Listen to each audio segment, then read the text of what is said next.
Hello everyone, कैसे आप सब। आप सबका अपने चैनल में स्वागत है। आज मैं आपको एक कहानी सुनाने जा रहा हूँ और अगर आपको कहानी पसंद आती है तो वीडियो को लाइक कीजिएगा। तो चलिए शुरू करते हैं। एक बार की बात है, तुगलक नगर राज्य में प्रताप सिंह नाम का एक राजा हुआ करता था। वह बहुत ही ईमानदार और साहसी था। उसे अपनी प्रजा से बहुत प्यार था। उसके राज्य में भी सभी लोग खुशी से रहते थे। राजा को एक बात का हमेशा परेशान किया करती थी कि उसके जाने के बाद उसके राज्य को कौन संभालेगा, क्योंकि उसकी कोई औलाद नहीं थी। एक दिन राजा ने अपने राज्य से ही किसी युवक को अपना उत्तराधिकारी चुनने का फैसला किया। वह अपनी ही तरह किसी ईमानदार लड़के को सत्ता सौंपना चाहता था, जो कि प्रजा की रखवाली कर सके। राजा ने काफ़ी सोच विचार करने के बाद राज्य के सभी होनहार बच्चों को दरबार में बुलाया और घोषणा करते हुए कहा कि मैं आप सब में से किसी एक को अपना उत्तराधिकारी बनाना चाहता हूँ। इसके लिए आप सबको एक परीक्षा दी जाएगी। जो इसमें पास होगा वही मेरा उत्तराधिकारी बनेगा। इसके बाद राजा ने वहाँ मौजूद सभी बच्चों को एक एक बीज दिया और बोला कि घर जाकर इस बीज को गमले में लगाना है। 4 महीने बाद सभी अपने अपने पौधे के साथ यहाँ पर फिर से एकत्रित होंगे। उस समय मैं आप में से किसी एक को अपना उत्तराधिकारी बनाऊंगा। सभी बच्चे सोच रहे थे कि राजा अपना उत्तराधिकारी बनाने के लिए कोई कठिन परीक्षा देने वाले हैं, लेकिन गमले में बीज बोने की बात सुनकर सभी इस परीक्षा को आसान समझकर खुशी खुशी घर लौट गए। वक्त बीतने लगा।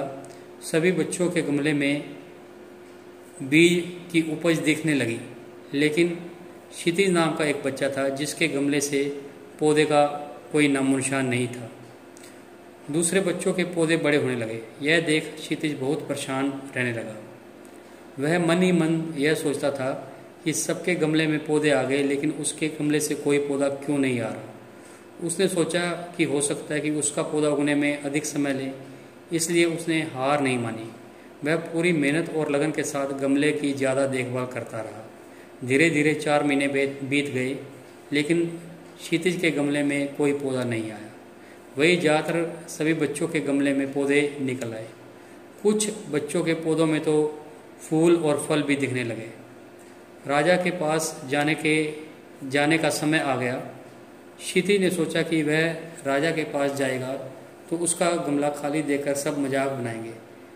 कोई उसकी बात पर विश्वास नहीं करेगा कि वह हर दिन गमले में पानी देता था, वह उसकी देखभाल करता था। क्षितिज की माँ ने उसे समझाया कि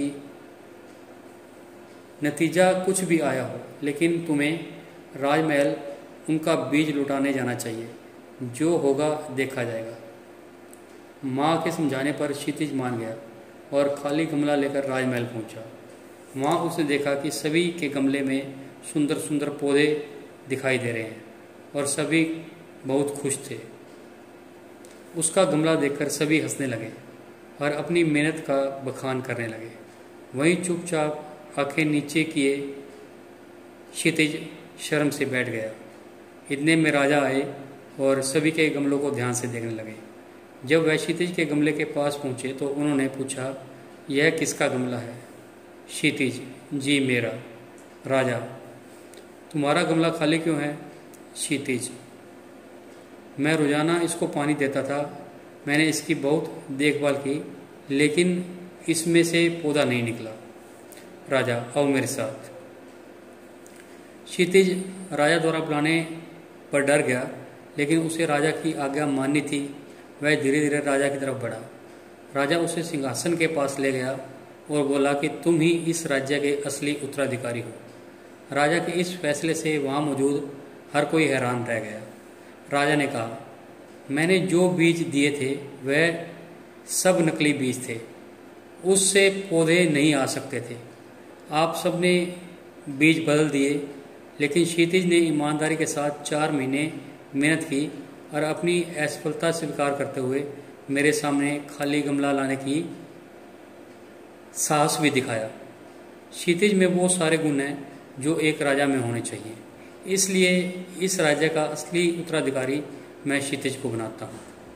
सभी युवकों के सिर शर्म से झुक गए। वे चुपचाप दरबार से बाहर निकल गए। इस तरह क्षितिज ने ईमानदारी से राज्य का सिंहासन पा लिया। इस कहानी से हमें यह सीख मिलती है कि हमें किसी भी परिस्थिति में ईमानदारी नहीं छोड़नी चाहिए। इंसान को उसकी सच्चाई और ईमानदारी का फल जरूर मिलता है। आपको ये कहानी कैसी लगी? अगर पसंद आई तो वीडियो को लाइक कीजिए, शेयर कीजिए और चैनल को सब्सक्राइब कीजिए और बेल वाला बटन जरूर दबाएं ताकि हम ऐसी कोई और कहानी डालें तो उसकी नोटिफिकेशन आपको मिल जाए। Thank you.